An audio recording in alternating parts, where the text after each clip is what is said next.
Thank you. Good morning, everyone. Thank you for being here. Happy holidays.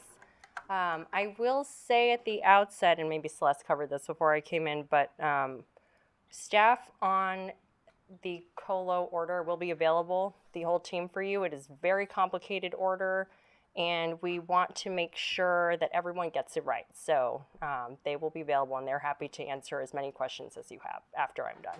So thank you. And with that, I will open it up. Yes, sir. James Downing, R2 Insider. On the colocation order, how does it ensure that these deals just don't take a bunch of supply out of the supply stack and make the resource adequacy issue worse in PJM? That's a great question, which we have carefully negotiated here at the Commission. You cannot pull existing generation off of the grid under the contemplated language until all of the transmission upgrades are complete in order to ensure reliability of the system.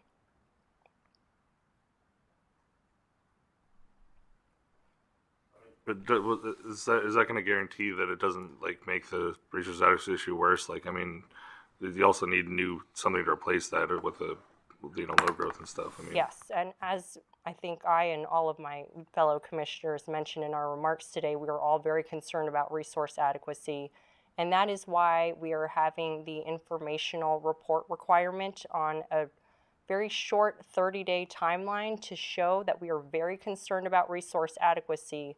PJM has great momentum in addressing currently in their stakeholder process various approaches to getting shovel-ready generation to the front of their process, and we didn't want that momentum to stop, which is why we are requiring this informational filing within 30 days, and that will include detailed scheduling proposals, and we're going to keep a close eye on that to ensure that we have enough reliability on our grid as per our statutory mandate. Yes. Maya Weber with S&P Global with Platts. On a different topic, a number of federal agencies have been testing out the use of AI for permitting. And I was just wondering if you can discuss at all what FERC is doing along those lines. I've heard that FERC has a pilot study or is enthusiastic about it. I'm curious what your thoughts are about how far that should go in terms of what roles it should play in the permitting. Thank you. We are examining AI as a resource, as are our other agencies, and I see great potential value, and we're testing it out, and we're considering with an open mind the results of that. And we are employing it so far to help with our environmental analyses, but staff can also be available to discuss the contours of the specifics if you would like. Anyone else? Yes, sir. Hello, George Whitecamp with Platts. We saw last week the U.S. Supreme Court has indicated that it is likely to partially or fully overturn the 90-year-old precedent that insulates FERC's independence. And we've seen other independent agencies, such as the Federal Communications Commission, remove the word independent from the agency's mission statement. I'm curious what your thoughts are if the Supreme Court were to overturn Humphrey's executor, the precedent in question, how that would change how you operate the agency, and if you still believe, given oral arguments last week, that FERC is a constitutional independent agency. First of all, as a regulatory lawyer, the law is always my guiding principle. FERC by law isn't an independent agency. We were carved out of the DOE Organization Act, and we have no review over anyone. There's no reviewing authority of anyone at DOE, first of all.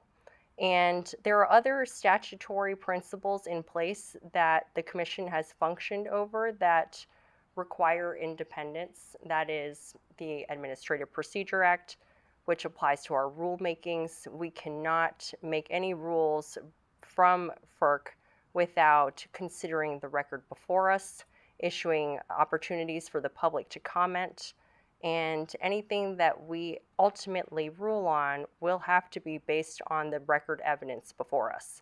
And not to mention, statutorily, we have to have a majority vote of our 5 commissioners in order to issue any orders as well. And I think you all can see from the remarks at every meeting that they are very strong and independent thinkers. And without a majority vote, we cannot do anything. Yes. Hello, Isa Dominguez with Politico. Thank you so much. Chair Sweat. Of course, the colocation order, I'm sure is one of the many proceedings that FERC will have to deal with when it comes to data centers. So I'm just curious, as we dive into this, how do you think that this is going to shape how FERC addresses data centers in the coming year, especially when it comes to the Energy Department's proposed rule on hastening data center interconnections to the grid? So as I've said from the beginning at my first meeting, connecting data centers and ensuring that we do that in a thoughtful way and that our grid maintains reliability is my number one priority. Today is a huge step because we're addressing the record of the specific PJM market in front of us. Now, PJM is the biggest market in the country. That's 13 states, the District of Columbia, over 60 million Americans who are impacted by the rules that we have laid out for the road today. That said, there is the rest of the country, the people who live in other FERC jurisdictional markets, and also the consumers who live in areas that are not part of a jurisdictional market. And we have to thoughtfully consider the rules for co-location and other large load across the country. And that is a huge priority for me in the coming year. Chairman, we're going to go to a few questions online. We'll start with Emma Whitford with MLEX. Hi, Chairman. Thanks so much for hosting this. Obviously, a lot to unpack in E1. My question is, from what I gleaned from the public comments in the open meeting, there is an emphasis on urging data centers to bring their own new generation online rather than drawing on existing generation. Could you just summarize at a high level how you hope this order is going to incentivize new generation coming online, given that it is costly? Yes. So we are trying to incentivize everything on the table when it comes to connecting the load that our country is clearly demanding and allowing new generation to come online as well. So our goal here was really to clarify the rules for all types of co-location arrangements. And of course, we need new generation. That is top of mind here.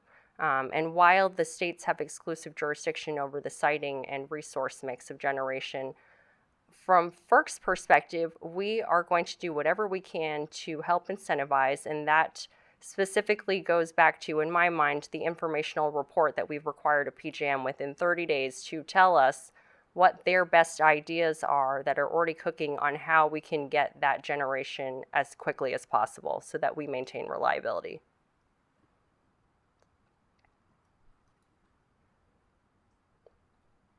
Anyone else? Okay, let's go to Keith Goldberg with Law 360.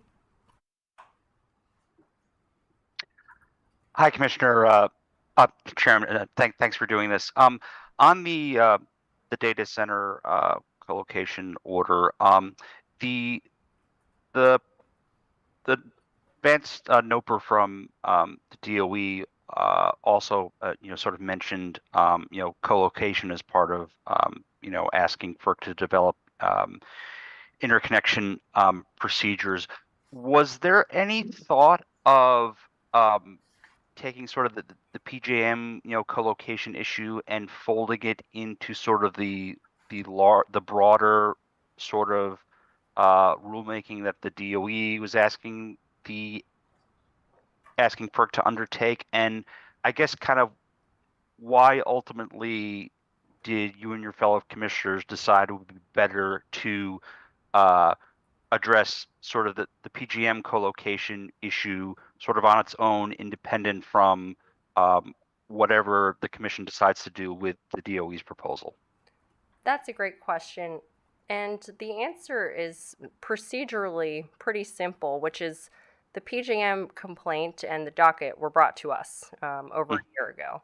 And we fully developed the record in the various proceedings that were consolidated here, and we wanted to give relief to the regulated market as soon as possible. And so that docket in itself is very specific to the record there, and as soon as we could, we issued that order. Now, of course, it is related to the bigger issues, many of which are implicated by the 403 sent from the Secretary of Energy.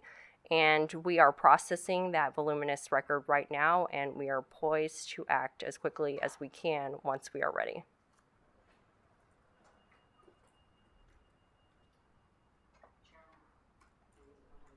Okay, great. Well, thank you all very much. I hope you have happy holidays, and I appreciate the work that you do very much. It's important to the American people. And now we will make staff available for any technical questions that you have. Thanks.